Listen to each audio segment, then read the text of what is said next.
Hello hi friends, అందరూ ఎలా ఉన్నారు? అందరూ బాగున్నారా? నేనైతే బాగున్నాను. మీ అందరూ కూడా బాగుండాలని మనస్ఫూర్తిగా కోరుకుంటున్నాను. ఇంకా మన ఛానల్ ఎవరైనా కొత్తగా చూస్తుంటే ప్లీజ్ సబ్స్క్రైబ్ చేసుకొని సపోర్ట్ చేయండి. ఈరోజు వీడియో అయితే ఒక్క విషయం చెప్పాలని అయితే మీ ముందుకైతే వచ్చేస్తున్నాను. ఆ విషయం ఏంటి అంటే సమాజంలో జరుగుతున్న ఘోరం అన్నమాట. అది అతి ఘోరం అంటే ఇంకా దానికి ఆ పదానికి కూడా అది చాలా విలువలేని పదము.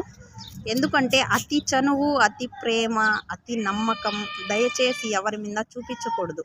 ఎందుకంటే అవసరం ఉన్నప్పుడు అంతా నువ్వే అంటారు, కానీ అవసరం తీరిపోయాక నువ్వెంత అంటారు. ఏమంటారు? ఇది నిజమా అబద్ధమా? కానీ ఎవ్వరు కూడా అవసరానికి ఒకలాగా, అవసరం తీరిపోయాక మరొకలాగా నటించకండి. అలా నటించడం ఈరోజు మీకు బాగుండొచ్చు, కానీ రానున్న రోజుల్లో ఆ బాధ, ఆ దెబ్బ ఏంటో మీకు పడితే కానీ మీకు తెలుస్తుంది. ఏమంటారు ఫ్రెండ్స్? ఓకే, వీడియో నచ్చితే like, share, subscribe. Okay, bye.